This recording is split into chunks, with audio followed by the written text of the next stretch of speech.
Yep, January being January, which is not the most exciting movie month, I'm gonna go ahead and talk about a couple of shows that just crossed my path. I binged them, I enjoyed them, and I was like, hey, you should probably know about them. I have enjoyment, I have concerns going forward, but there's a lot to talk about. Let's do it.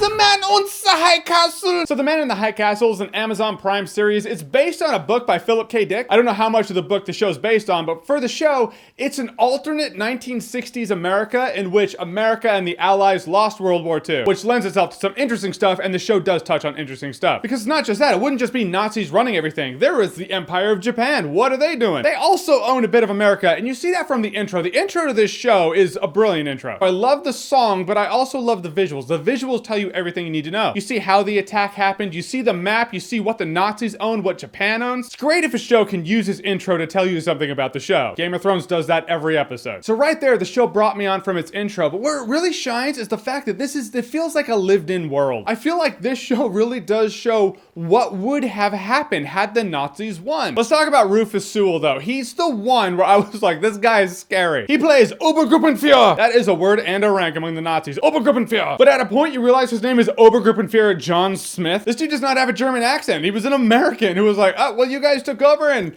well, call me a survivor, but I work for you now. Which is another element of this feeling like a lived-in world. It's not like Germans came over and now the Americans are not Nazis. And it's 20 years later, so the racism and the whole Aryan race superiority shit, it's so ingrained in their culture, it's not even said with animosity. It just makes it feel so concrete and established in that world, and starts to make you think that's very scary that the Nazis had a fighting chance in World War II to possibly rule the world. You know, the powers of the world. And maybe they didn't. I imagine there's gonna be some commenter like, they didn't actually hold a chance. We just fucking go with it. And the intrigue of this show is solidified in you trying to figure out what these films are. There are films out there, it looks like news footage of some sort that a lot of people want that shows the Nazis losing World War II. Where did they come from? What are they? Is this all propaganda? Season 1, you're kind of brought on to all right, there's a world of the resistance. There are the Nazis, or German Nazis, there are American Nazis. Then there's the Japanese Empire. All right, hold on. Kari Hiroyuki Tagawa. I butchered that, didn't I? I hope not. Maybe. Probably. Point is, Shang Tsung is the man! But he's a genuinely good dude, and that's also what I liked about this. There are good people among the ranks of oppressors, and there are also shitty people among the repressed. And that's just human right there. I mean, granted, less so on the Nazi side. The Reich doesn't really lend itself to Nazis being able to be too empathetic and carrying out that empathy without them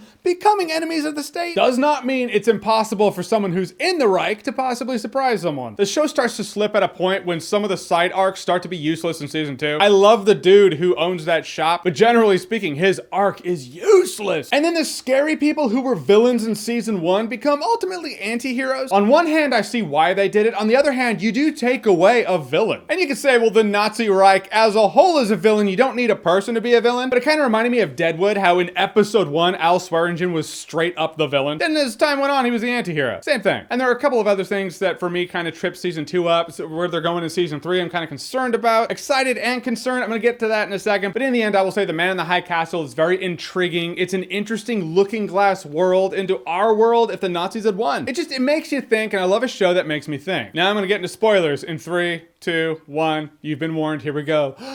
Spoilers. A big mistake I think the show did in season 2 is the first episode of season 2, we meet the Man in the High Castle and you find out the films are actually, yes, it's multiverse. They're dealing with the multiverse. Which the fact that it is a looking glass world in a hypothetical world where the Nazis won World War II, that in and of itself tells you it is a multiverse thing. Every show or movie that shows a world that isn't actually part of your history, it's a multiverse peak of some sort. But when things start to cross over from world to world, then it becomes a multiverse show. Then it becomes a kind of a sci-fi show. The show gave you way too many answers too soon. The intrigue of what the film was, I loved that. But the fact that I have the answer and the fact that it looks like season 3 is going the full multiverse route kind of takes away from the social commentary that was Man in the High Castle for me. It was a fascinating, morbid, well-executed scenario of seeing America annexed into the Reich. The war has been long done. We are living in Nazi society. That's what hooked me on the show. For the first time, I think ever, I'm gonna say this about a piece of entertainment, it was never about the multiverse for me. It was about that. And it showed how Rufus Sewell said, is it Sewell or Sewell? I don't know. Point is, the guy who plays Obergruppenführer was saying in an interview, he was like, it shows how people have an ability to just go with it. And it's true, if the Nazis had won the war and they had come to America and annexed our country into their Reich, we would just kind of go with it. We would like to think we'd fight tooth and nail, but we just wouldn't. If they got the bomb and dropped it on Washington, D.C., we'd be like, Okay, laying down arms. Now it looks like in season 3, that promo they ran in Comic-Con, I believe it was Comic-Con, it looks like the Nazis have found out about this multiverse and they're gonna try to perfect the technology. It's no longer about the fact that Nazis run everything, it's a multiverse show about someone trying to breach through the multiverse. At that point, the show kind of becomes something like Fringe, and I really enjoyed Fringe, but I have seen Fringe. Whereas The Man in the High Castle didn't feel like sci-fi before. Granted, there is a character in season 2 who does spend the entirety of season 2 crossing over and then spending his time in our world, the alternate world to their world. So right there, the whole multiverse crossing over thing, that's not a thing that's just out of the blue that they're gonna do for season 3. It was in season 2. Just the execution right there, it just felt out of place for me. However, only fair to touch on the guy from Nagasaki who is from our world, who crossed over into their world, and they did use it to bring us some perspective. Because easy to say, well, our world's the good world and the Nazi world, that's the bad world. But someone from Japan, and especially that time in Japan, I'm sure they would prefer the world where 2 nuclear warheads were not dropped on their country. I don't know, call it a leap. So it can be used for perspective, it can waste some time, I hope they do it right. However, I take heart in believing at least that the useless characters and the useless side arcs, I believe they're done. We can just kind of move on and focus up the plot. Those are my thoughts on The Man in the High Castle, guys. Those are my concerns. I enjoy The Man in the High Castle. Those are my thoughts going forward. I hope my fears are exaggerated. They're going the multiverse route. I just hope they keep that which intrigues me about the show thus far. And I hope they stop having useless side arcs. But it really is enjoyable. Watch season 1 at least. And if you're intrigued enough to watch season 2, watch that too. But The Man in the High Castle, have you seen it? What did you think about it? Whatever you thought, comment below, let me know. And as always, if you like what you've seen here and you want to see more, click right here to see more.